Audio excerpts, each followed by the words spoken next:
All right, welcome back. This is a patrol story, and it's kind of gross. You might want to have the kids out of the room. You'll see when you hear the story. I just transferred from a Latin area for 7 years into an all-black area.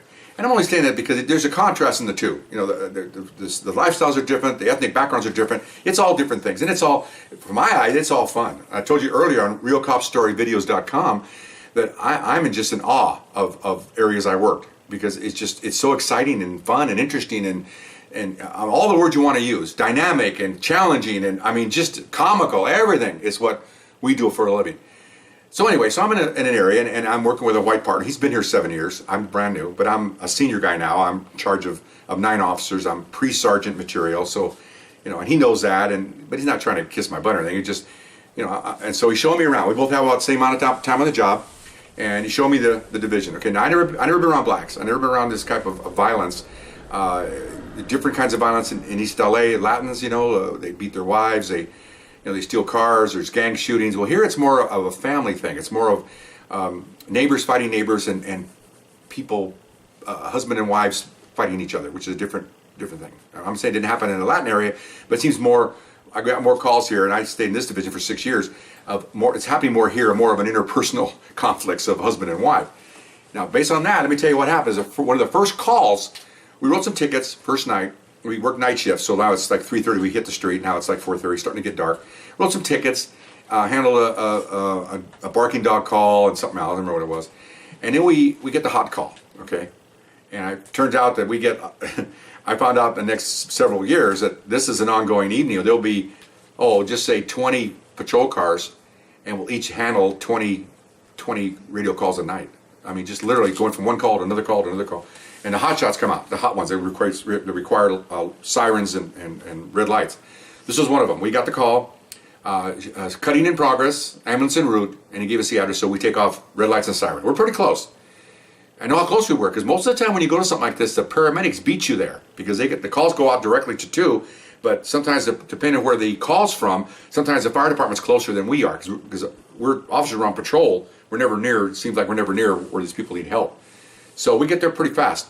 So we roll up, and there's an older gentleman, black gentleman, with a t-shirt and shorts, sitting on the stoop of an apartment house, okay, 2-story apartment house. He's got his hand like this. And he's an older gentleman, got gray hair, gray beard, probably in his 60s. I go, "Sir, are you all right? You called?" He goes, "Yeah, I called. I'm going to use some of the language I don't normally use on this .com thing." And I go, "What happened?" I said, "Well, the bitch cut me." I said, "Well, okay, who cut you?" I'm not going to use his language. "My wife, man, my wife." He's all, I'm going, okay, calm down. He goes, "Where'd she cut you?" Okay, "Well, right here." And he lets his hand go. Well, what I see is a cut to the bone.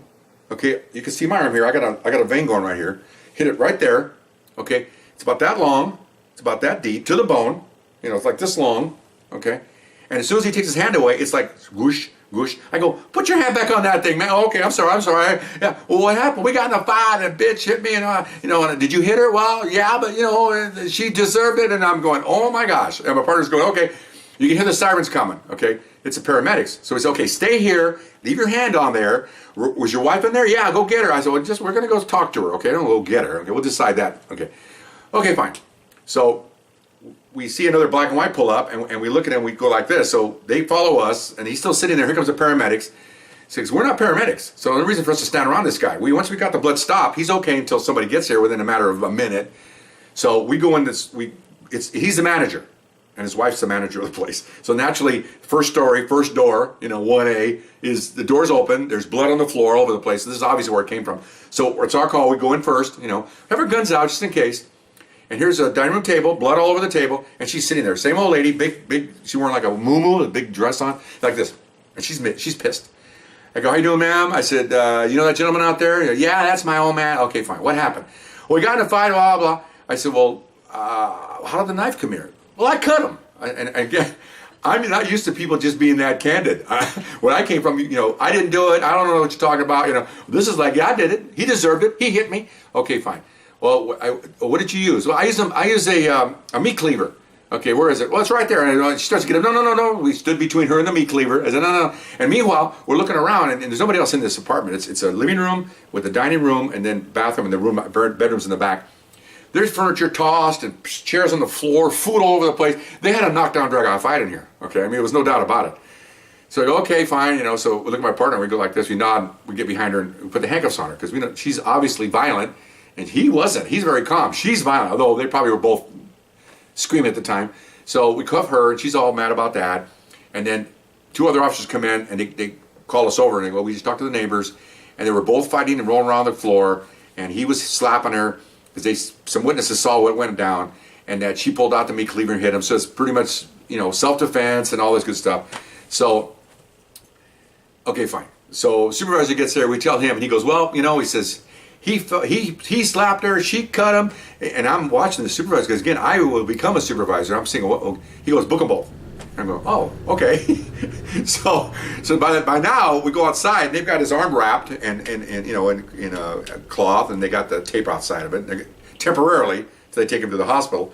Well, he ain't going to the hospital; he's going to jail. So another youth's got him handcuffed already, and the paramedics got a little slip. They hand it to the officers, and they're out of there. They're going back to their chili dinner or whatever they do. And so we took the wife, and the other unit took the husband, and the neighbor helped him close the door because they gave the keys to him, you know, and took the meat cleaver, you know, Exhibit A, and off we went. We booked a girl, came back, we did the reports, and you know, we have a speaker in the station while we're doing reports and hear calls going out, you know, all night long. And you know, again, I tell you, I'll be honest with you, I'm in awe of this. I've been on the job 7.5 years now, and whoa. And so I go, hey, does this happen all the time? He goes, all we're doing is babysitting every night. You get 2 or 3 of these a night. What, like this? He goes, yeah, cuttings, stabbings, it's no big deal. He goes, you know what he said? He goes, you know something? He said, you hear that box squawking up there? I go, yeah, that's job security. If that box ever stopped squawking, we wouldn't have anything to do. And I go, interesting way to put it, but he's right. I mean, we're responding to citizens, to you calling. That's our job, to respond. It was just bizarre. I understand before. And obviously, since after that, saw a lot of it because I worked that area for a while. Loved the area. Very full of excitement, a lot of great people. Found out that 95% of the people in the area, these black areas, maybe even 98% of them, are good, hardworking, great people. I used to wave at them, see them, hi them, give kids.